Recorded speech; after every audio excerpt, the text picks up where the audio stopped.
नमस्कार। मनस के इस प्रोग्राम में आपका स्वागत है। हमारे देश में ये एक आम मान्यता बनती जा रही है कि दहेज प्रथा एक सामाजिक बुराई है। विशेषकर औरतों के लिए तो इसे बाकायदा अभिशाप माना जाता है।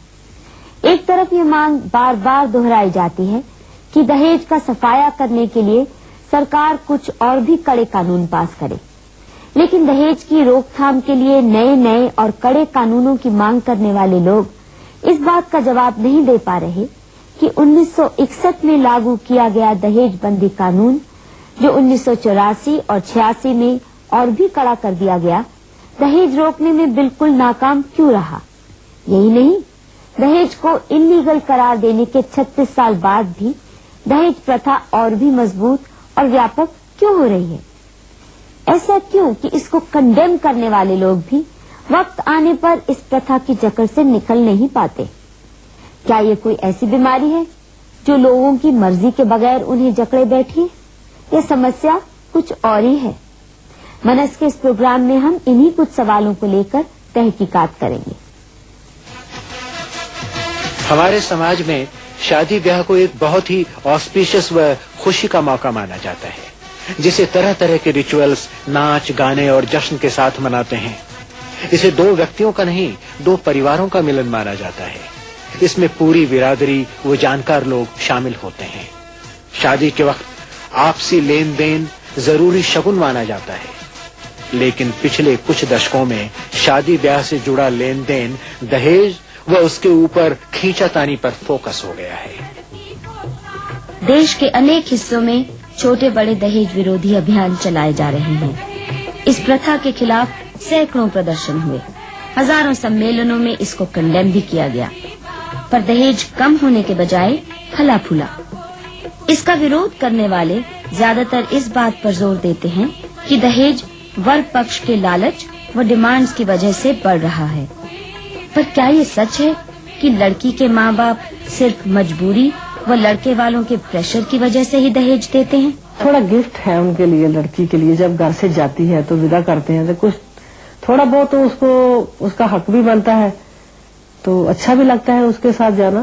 कंपल्शन नहीं होनी चाहिए और बिल्कुल जबरदस्ती बंद भी नहीं करना चाहिए। और एक नया परिवार बसाने के समय कुछ तो उनके पास रकम चाहिए या बर्तन चाहिए, कुछ एक नया घर के लिए जो ज्यादा, एक औरत जाने के बाद जो कुछ खर्चा ज्यादा होता है वो सब लेके वो चले जाएगी। गृहस्थी बसने में अच्छी सुविधा होगी। जब नए घर में जाती है ना, उसको थोड़ा झिझक होती है कि क्या कैसे मांगू किसी से। जो पहले था ना, तो अभी ऐसे चल रहा है, उनके दिमाग में रहा है कि मैं कुछ लेके आऊं तो ज्यादा अच्छा लगेगा। पेरेंट्स ने दिया जो out of their love whatever they could give me, और as a gift and love. तो कितने साल they look after you and then when you are married off, it is just a push they give you and to help you in your married life, जो उनको लगा कि एक घर setup करने में इनिशियली हेल्प होगा। दहेज इसलिए हम जरूरी मानते हैं क्योंकि हमारी बेटी ने जो है यहाँ उसका हक बनता है। वो इसलिए हक बनता है कि जो जमीन है वो हम अपने लड़कों को दे देते हैं और लड़की को जो है दहेज के रूप में देना चाहते हैं कि इसको ज्यादा से ज्यादा जमीन के एवज में जो है वो धन मिले। दहेज जमीन के बदले में, जो जमीन लड़के को चली जाती है उसके बदले में जो है उसको लड़की को हम ज्यादा दहेज दे दें, जिससे जो है लड़की का गुजारा अच्छा चले। अपना कहलाने के लिए कुछ है, या मैं जो इतने दिन तक रही मैके में, और ये वहाँ मैके से जब मुझे विदा किया गया तो केवल खाली हाथ विदा लड़की को नहीं किया जाता। सच तो ये है कि बिना कुछ दिए शादी करना, बेटी को खाली हाथ विदा कर देना, लड़की वाले खुद का व लड़की का अपमान समझते हैं। स्वेच्छा से दिए गए सामान को तो ज्यादातर लोग दहेज मानते ही नहीं। हमारी कम्युनिटी में कोई लेन देन का कोई प्रणाली नहीं है। अच्छा, वैसे बनियों में अक्सर ज्यादा होता है, आपके नहीं है? ना, हमारे ज्ञाति में नहीं है। तो आपकी जब शादी हुई थी कितने साल पहले? 40 साल पहले। तो उस वक्त आपके माँ पिता ने आपको क्या दिया या नहीं दिया? दिया था, सोना दिया था 100 ग्राम जितना, और कपड़े, कुछ गहने, कुछ बर्तन। और अभी आपकी जैसे बेटी की शादी हुई? हाँ, तो मैंने भी दिया था। कितना दिया? ना, 100 ग्राम जितना सोना दिया, कपड़े दिए, गहने दिए और जो सब कुछ दिए। दहेज समस्या के रूप में तभी उभरता है जब लड़के वालों की तरफ से बढ़ चढ़ कर मांगे हों और लड़की सताई जाए, यानी एक्सटॉर्शनिस्ट डिमांड्स के लोग खिलाफ हैं। माँ बाप की इच्छा से दिया गया सामान बिल्कुल जायज और जरूरी माना जाता है। मेरी शादी में राउंड अबाउट जो एक मीडियम क्लास फैमिली में होता है राउंड अबाउट 3.5 to 4 lakhs मतलब स्पेंड किया है, excluding the expenses, marriage expenses जो मेरे फादर ने किया वो एक्सक्लूडिंग है। मेरी 4 बेटियां हैं और ये तीसरे नंबर पर है। बाकी मेरे दूसरे इन से कभी कोई डिमांड नहीं आई, लेकिन इन लोगों की तरफ से नाजायज डिमांड आने लगी। नाजायज का मेरा मतलब ये है कि जो मेरी रीच के अंदर नहीं थी। मैं अपनी हैसियत के मुताबिक, हैसियत से ज्यादा मैंने इस लड़की को डॉरी दी। इसके अलावा अगर वो चाहें कि मैं उनको कार दे दूं या अपना घर उनके नाम करवा दूं, ये मेरे लिए पॉसिबल नहीं है, क्योंकि मेरी 3 दूसरी लड़कियां भी हैं, मैंने उनको भी सेटिस्फाई करना है। दहेज प्रथा की जकड़ कितनी गहरी है, इसका अंदाजा आप मीना के परिवार से लगा सकते हैं। मीना के अनुसार उसकी शादी टूटने में दहेज संबंधी तनाव का काफी योगदान रहा। फिर भी अगली बेटी को माँ बाप खाली हाथ भेजने को तैयार नहीं। मेरी शादी गीता भवन के थ्रू अगस्त 92 में हुई थी। मेरे पिता ने मेरी शादी में 3 लाख से अधिक खर्च किया। उसके बावजूद मेरे ससुराल वाले मुझे बहुत तंग करते थे। मुझे पहले दिन से ही कहते थे स्कूटर नहीं मिला है, सोफा नहीं मिला है, बहुत तंग करने लगे थे। उसके बाद वहाँ देखो खाना भी ठीक से नहीं दे रहे थे, काम बहुत ज्यादा लेते थे और डेली मेंटली टॉर्चर बहुत करते थे। और हमने कर्जा उठाकर उस बेटी की शादी की थी। कर्जा उठाकर हमारी हिम्मत नहीं थी। फिर उसके बाद शादी करने के बाद उन्होंने जब घर गई तो उन्होंने डिमांड शुरू कर दी कि हमें दुकान लेकर दो, मकान लेकर दो, स्कूटर लेकर दो। हम दे नहीं पाए, इसलिए बेटी हमारी घर वापस आ गई। वो तो ठीक है, पर अब अगली के लिए वो कह रही है कि उसको कुछ नहीं देना चाहिए। नहीं, हम देंगे सब कुछ, वो रीति रिवाज के मुताबिक है, सब देंगे। अपनी तरफ से तो देना ही है। जो माँ बाप हो अपनी तरफ से तो कोशिश करता है देने के, जो कुछ हो। वैसे तो मेरी भी ओपिनियन है, दहेज नहीं लेना चाहिए, लेकिन माँ बाप तो जो भी देंगे वो तो मैं लेकर जाऊंगी ही। और इसके अलावा मैं चाहूंगी अगर इस तरह की डिमांड वाले मुझे नहीं चाहिए। दहेज विरोधी कानून में भी वॉलंटरी गिफ्ट्स यानी स्वेच्छा से दिए गए धन व उपहारों को जायज बताया गया है, पर वर पक्ष की डिमांड्स को कानूनी जुर्म करार दिया है। कानून ये भी कहता है कि इन गिफ्ट्स की मात्रा बहुत अधिक और लड़की के माँ बाप की आर्थिक हैसियत से बाहर नहीं होनी चाहिए। कानून के मुताबिक दहेज लेना ही नहीं, देना भी जुर्म है। तो शादी में दिया गया 25 तोले सोना या स्कूटर, कार इत्यादि गिफ्ट्स हैं या डाउरी, इसका फैसला कौन करे? ये स्वेच्छा से दिया गया कि सामाजिक दबाव या प्रतिष्ठा के लिए, ये कैसे तय हो? अक्सर ये देखने में आता है कि जब तक शादी ठीक ठाक चल रही है तो लड़की वाले शादी में दिए गए सामान को वॉलंटरी गिफ्ट्स कहेंगे, लेकिन जैसे ही शादी में तनाव शुरू हुआ या शादी टूटने की नौबत आई तो उस वक्त बेटी या उसके ससुराल को दी गई हर छोटी बड़ी चीज को डाउरी डिमांड्स में शामिल कर दिया जाता है। बुनियादी सवाल यह है कि इस लेन देन का स्वरूप इतना विकृत क्यों होता जा रहा है? आधुनिक दहेज प्रथा लड़की को अपने से ऊपर के स्टेटस के परिवार में ब्याहने की प्रथा यानी हाइपरगमी से उत्पन्न हुई। इस अपवर्ड मोबिलिटी के लिए परिवार इन्वेस्टमेंट के तौर पर ज्यादा खर्च करने लगे। जैसे आज IAS, IPS, इंजीनियर, डॉक्टर इत्यादि दामादों के लिए होड़ लगती है। पहले जब ये हाइपरगमी की व्यवस्था में जब दहेज दिया जाता था तो कुछ बातें निश्चित हुआ करती थी कि कितना दहेज, कौन देगा, किसको देगा, हर एक का जो दर्जा था उसका भी करीब करीब लोगों को आइडिया रहा करता था कि ऐसे फैमिली और ऐसे गांव में बिहाने से इतने पैसे और इतनी जमीन या इतना सोना देना होगा। और इसमें तो ये कुछ प्रिडिक्टेबल निश्चित जैसी चीजें थी और वो पैसे वगैरह लेने के बाद फिर बहुत उनके इस चीज को लेके मांगे बढ़ाई नहीं जाती थी, रेपिशियस फॉर्म नहीं हुआ करता था इसका। लेकिन अब जो दहेज की प्रथा हो गई है शहरीकरण को लेके, वहां तो एक ही बात हुई कि और उसमें दर्जे की बात भी उतनी नहीं रही है। तो कई लोग फैले हुए हैं, कई शहरों में है, कई गांवों में है, और इश्तिहार दे के रिश्ता बनता है अखबारों से वगैरह करके, तो कोई कुछ भी मांग सकता है। बहुत रेप्रेशियस वो हो गया है, और उसकी कोई मॉनिटरिंग और समाज का नियंत्रण इस पे नहीं रहा है। हाँ, हमारे पास जनरली तो बेटर चॉइस लेकर आते हैं कि हमें बेटर चॉइस चाहिए। हाँ, हर आदमी चाहता है एक स्टेप ऊपर चले। अब उसके घर में एक गाड़ी है तो कहता है 2 गाड़ी वाले से रिश्ता हो जाए, एक कोठी है तो 4 वाली से रिश्ता हो जाए। जिसकी जड़ है जाति प्रथा में, कि जाति में ही ब्याहना है और अरेंज मैरिज ही करना है, और फिर लड़का कोई भी हो, फैमिली कोई भी हो, कहाँ रहता है तो उनको पैसे देके ये बात निपटा लेनी है, और लड़की को कहीं कैसे भी किसी के धकेल के दे देना है। अब ऐसी जब स्थिति हो जाती है तो जो दहेज प्रथा, जो अपने आप में कुप्रथा थी, इसका स्वरूप और भी खराब और अगली हो गया है। दहेज को लेकर झगड़े क्यों बढ़ते जा रहे हैं, इसकी जड़ तक पहुंचने के लिए ये समझना जरूरी है कि दहेज में क्या कुछ दिया जाए, इसको लड़की वाले कैसे तय करते हैं। नहीं, ये तो दोनों की हैसियत से तय होता है, क्योंकि हम किसी को 1 लाख रुपए नहीं देते। भाई उसका स्टेटस क्या है, उसकी प्रॉपर्टी क्या है, जमीन जायदाद क्या है, पढ़ा लिखा है या कोई नौकरी पे है, ऐसा देख के देते हैं।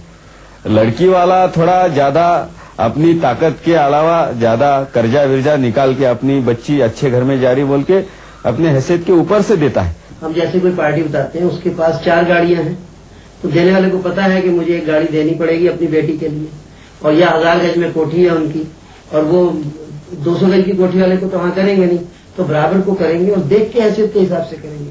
When somebody is giving in a match like IAS, they are giving in the sense they will be having some good business or contracts or something.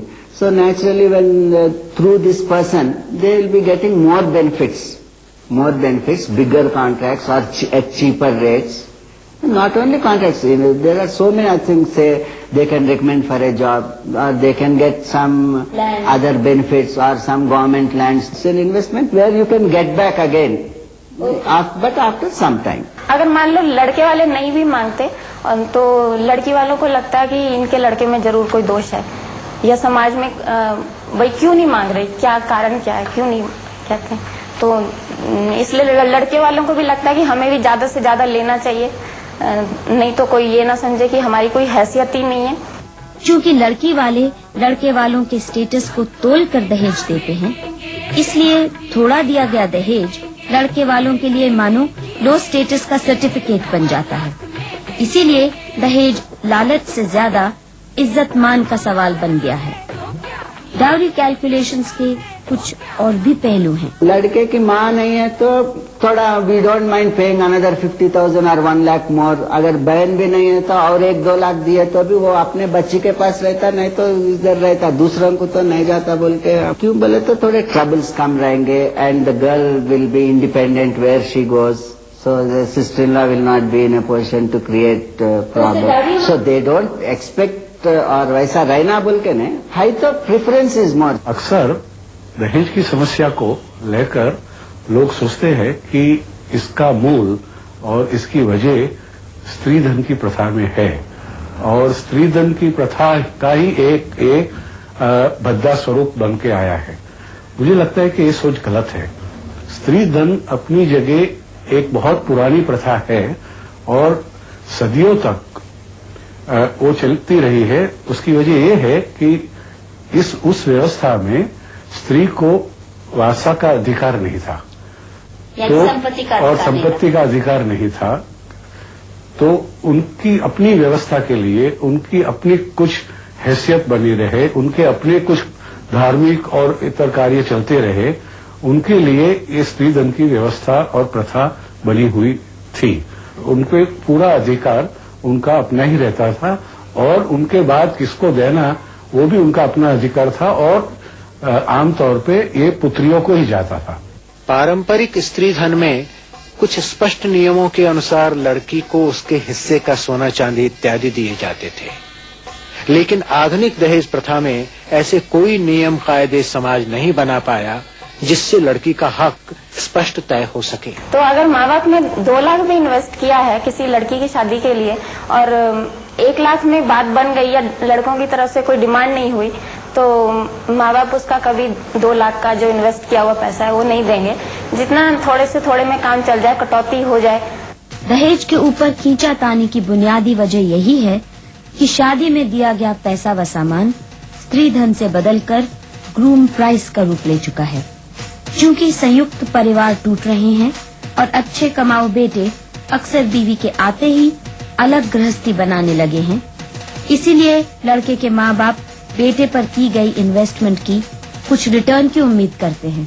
Because they have educated the boy and they have made him successful in life, they are demanding, and certain people, they want that money to get their daughters well settled, or because once the boy gets married, he is naturally going to listen to his wife and his in-laws. He doesn't care about his parents, so for their security maybe.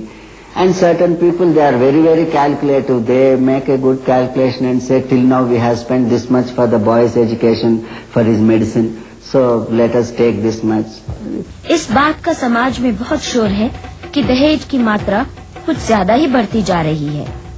Dowry inflation का अंदाजा लगाने के लिए हमने कुछ सामान्य परिवारों की 3 पीढ़ियों के दहेज का ब्यौरा लिया। एक उदाहरण आपके सामने पेश है। सुखविंदर जी पंजाब के खाते पीते किसान परिवार से हैं। इनके पति भी खेती करते हैं। 1967 में सुखविंदर जी की जब शादी हुई तब उनका दहेज इस प्रकार था। मेरे करीबन 25 तोला सोना था, उसमें फर्नीचर था, सोफा सेट था, ड्रेसिंग टेबल था, डाइनिंग चेयर थे, डाइनिंग टेबल थी,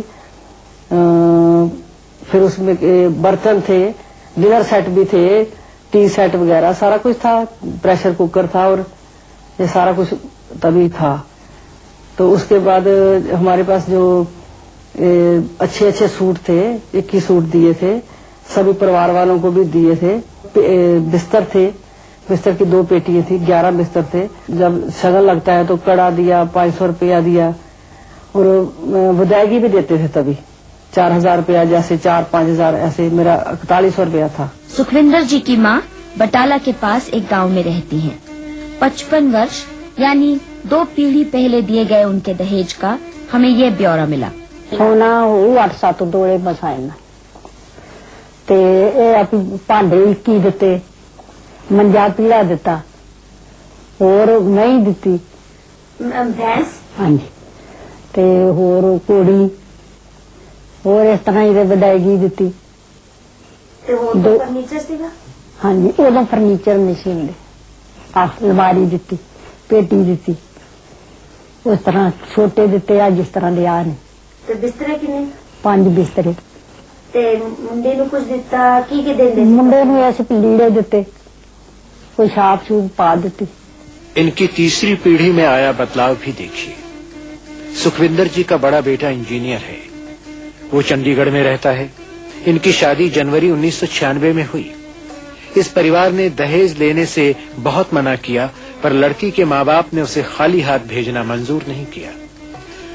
इनकी बहू का दहेज कुछ इस प्रकार था: sofa set, dining table, fridge, TV, अलमीरा, dressing table, washing machine, crockery, कपड़े लत्ते, किचन के सामान के अलावा 20-25 तोले सोना भी दहेज में मिला। ज्वेलरी के 4-5 sets, then clothes and around 20 suits and all they made for me, and beddings and all. कितने? Around 5-6 beddings. Husband को भी कपड़े and कड़ा एंड रिंग। अगर हम इन डाउरीज की ओवर टाइम तुलना करें तो दहेज में दिए जा रहे घरेलू सामान व कंज्यूमर आइटम्स की मात्रा जरूर बढ़ी दिखती है, पर इसके साथ साथ इनकम और लिविंग स्टैंडर्ड्स भी काफी ज्यादा बढ़े हैं। जिस स्टैंडर्ड ऑफ लिविंग से लड़की के माँ बाप खुद रहते हैं, उसके मुताबिक लड़की को घरेलू सामान देना लाजमी बन जाता है। लेकिन दहेज मात्रा बढ़ी है या नहीं, इसका सही अंदाजा हम तभी लगा पाएंगे जब हम उसकी तुलना उस संपत्ति से करें जो बेटों के हिस्से में आती है। सुखविंदर जी के 2 भाइयों को जायदाद में मिली 17 एकड़ जमीन, 1 पत्थर की खान के शेयर और उसके अलावा माँ बाप का मकान तो विरासत में मिला ही। यानी दोनों को ऐसी प्रॉपर्टी मिली जो इनकम पैदा करती रहे, जो इन्वेस्टमेंट्स और एसेट्स बनाने का साधन भी बने। नतीजा, घर जमीन के अलावा आज एक भाई के पास राइस मिल और दूध की डेयरी भी है और दूसरे के पास ट्रांसपोर्ट बिजनेस। और सुखविंदर जी ने जो दहेज में पाया उसकी कीमत इस सब के मुकाबले नगण्य है। इस तरह हिसाब लगाएं तो बेटों की तुलना में बेटी को बहुत कम मिलता है। एक दूसरा और भी मापदंड इस्तेमाल होना चाहिए। पति पत्नी अपने अपने माँ बाप से क्या कुछ हासिल करते हैं और उससे उनके आपसी स्टेटस में क्या फर्क पड़ता है।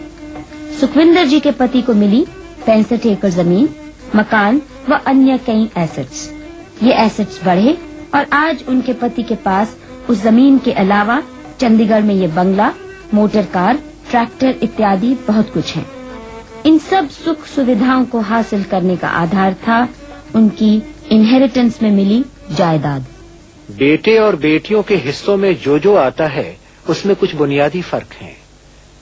बेटों को माँ बाप सॉलिड एसेट्स व इनकम पैदा करने वाली प्रॉपर्टी देते हैं, जैसे जमीन, मकान, दुकान, पशु, बिजनेस शेयर, फैक्ट्री इत्यादि, जिससे जीवन भर कमाई हो और एसेट्स बढ़े भी। और कुछ नहीं तो माँ बाप का घर तो बेटों को मिलता ही है, जिससे उनके रहने का आसरा बना रहता है। लड़की के हिस्से आते हैं मात्र बर्तन भांडे, फर्नीचर, कपड़े, गहने इत्यादि, जिसमें सोने को छोड़कर सब डेप्रिसिएशन यानी कीमत घटने वाला सामान है। कुछ साल के इस्तेमाल के बाद ये सामान सिर्फ कबाड़ के भाव बिक सकता है। देखिए सुखविंदर जी के दहेज में आए सामान का क्या हश्र हुआ। अब कुछ बर्तन बचे हैं मेरे डिनर सेट में, थोड़े कम है। टी शर्ट अभी पूरा थोड़ा कम बचा है। तो डाइनिंग टेबल एक बचा है, पहले तो टूट गया था, कुछ छत गिर गई थी, सब टूट गया था। तो अब मेरे को बॉक्स है मेरे पास गर्म कपड़े के, उसमें रखते हैं, वो भी बचा है। मशीन, स्विंग मशीन है हमारे पास अभी मेरी शादी की। ड्रेसिंग टेबल अभी बचा है, उधर सर्वेंट के क्वार्टर में पड़ा है। तो ज्वेलरी में अभी एक सेट तो मैंने दे दिया अपनी बहू को। तो ये जो चूड़ियां मेरे पास हैं अभी, ये तो एक सेट है, उसको तड़वा के फिर मैंने और बनवा लिया था। सुखविंदर जी की जिंदगी में दहेज का ज्यादा या कम होना एक समस्या नहीं बना, क्योंकि इनकी शादी ठीक ठाक रही। पर यदि शादी तनाव भरी हो या टूट जाए तो वही दहेज लड़की के गले का पत्थर बन जाता है। एक दिन मैं कुछ देर के लिए ऑफिस में काम करने के लिए गई, पीछे से मुझे पता लगा मेरे पति मेरा जेवर और नकदी लेकर अपने माँ बाप के पास वापस चले गए। तो मुझे वुमेन सेल में रिपोर्ट लिखवाई हाउस कास्ट में। मुझे बहुत मुश्किल से ये सामान मुझे दिलाया, उसमें भी नकदी और कुछ सामान नहीं मिला। कुछ दिया है वह तोड़ के मुझे मिला है। मुझे बड़ी मुश्किलों का सामना करना पड़ा। जो सामान मुझे दिया गया, कैश दिया नहीं गया, ज्वेलरी दी नहीं गई है, मेरी प्रेशियस सारी मेरी इन-लॉज के घर में चली गई हैं। मुझे कुछ भी नहीं दिया गया और सोफा सेट दिया तोड़ फोड़ के। और जो चीजें हैं, मतलब ऐसा मोटा सामान है, ये सारा सामान रखने के लिए मुझे राउंड अबाउट 800 पर मंथ एक किराए का मकान लेना पड़ा है। और इस चीजों की जो वैल्यू है मुश्किल से 5-7 हजार की होंगी। मतलब वो चीजें जो मिली हैं वो मेरी डिप्रिशिएट क्या कहेंगे, मतलब वैल्यूलेस, मतलब उल्टा सिरदर्दी हो गई है मेरी। यानी दहेज प्रथा का दोष ये नहीं कि बेटियों की शादी पर नाजायज खर्च किया जाता है, बल्कि ये कि जिस रूप में खर्च किया जाता है वे उन्हें दूसरों पर निर्भर व अपंग बनाता है। आड़े वक्त ये दहेज उनके किसी काम का नहीं और उन्हें दर बदर की ठोकरें खानी पड़ती हैं। और फिर ये भी सच नहीं कि खर्च केवल बेटियों की शादी पर होता है। एक टिपिकल उदाहरण आपके सामने है हरमेश और सुनीला की 1995 में हुई शादी का। मेरी शादी पर मेरे पापा की तरफ से तकरीबन 6 लाख का खर्चा हुआ। अगर अलग अलग तौर पर देखा जाए तो जैसे बारात के स्वागत के लिए उन्होंने 1 लाख 1.25 लाख के करीब खर्च किया था। ज्वेलरी पे थी, मेरी ज्वेलरी थी 1 लाख के करीब, और कपड़ों पे 1.25 लाख के करीब। ये सिर्फ कपड़े मेरे ही नहीं थे, मतलब जो रिश्तेदारों को देने होते हैं वो भी इसी में ही थे। मेरी शादी में कुल मेरे परिवार की तरफ से 4 से लेकर 4.5 लाख के बीच में खर्चा किया गया था। तो 350 के करीब हमने कार्ड बांटे। कार्ड बांटते समय तो एक मिठाई का डब्बा औसतन 90-100 रुपए के बीच में पड़ता है। 30-35 हजार खर्चा ये हमारा हो गया। इसके बाद बारात लेकर जाना, तो उसमें भी बैंड बाजा घोड़ी वीडियोग्राफर जो सब खर्चा मिला कर ये भी 50-60 हजार से कम नहीं बैठता आजकल। लड़का पसंद आने के बाद हमारे यहाँ पर पंजाबियों में रिवाज होता है लड़के को रोकना, और उस सेरेमनी में मेरे फादर ने तकरीबन 30,000 के करीब खर्चा किया। सगन पे उन्होंने तकरीबन 50,000 का खर्चा किया, जिसमें उन्हें मिठाई, फल, रिश्तेदारों के कपड़े और टीवी दिया और बाकी तरह की आइटमें दी। रोजमर्रा का सामान देना होता है, जैसे बर्तन है, बिस्तर है, क्रॉकरी है और चीजें हैं, फर्नीचर है।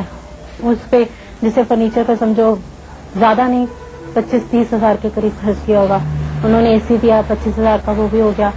हमारी तरफ से लड़की पर करीबन 1.5 लाख का खर्चा हमने किया। जैसे 1 लाख के करीबन हमने ज्वेलरी बनाई और 50,000 के करीब जैसे कपड़े और साड़ियां जिसमें शामिल है, सूट शामिल है जिसमें, ये सबका 50,000 खर्चा है हमारा। जब डोली लाई जाती है अपने घर में, हमारे उसके कन्या पक्ष वाले करते हैं अपने बेटी के लिए, वैसा ही हम भी ऐसा ही करते हैं। हमारे वहां जैसे होता है तो 600-700 लोगों को खाना होता है, वैसा ही टेंट लगता है, वैसा ही उनका खर्चा जाता हुआ उतना ही हमारा खर्चा होता है। 600-700 लोगों को खाना खिलाना, टेंट का खर्चा करना, ये भी 1-1.25 लाख से कम नहीं पड़ता। यानी बेटों की शादी में लड़की के बराबर न सही पर मिलता जुलता खर्चा हो ही जाता है। लेकिन ये खर्चा माँ बाप को बोझ नहीं लगता, क्योंकि उन्हें बेटे अपने लगते हैं और बेटियां पराई।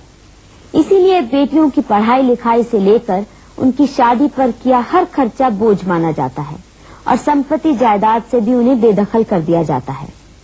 ऐसी हालत में बेटियां दहेज भी न लें तो बेटों का हिस्सा तो और भी बढ़ेगा। इससे बेटियों को क्या फायदा, वो तो बिल्कुल ठन-ठन गोपाल। यदि दहेज बंद करना है तो क्या माँ बाप दहेज के बदले में बेटियों को जायदाद का हिस्सा देने को तैयार हैं?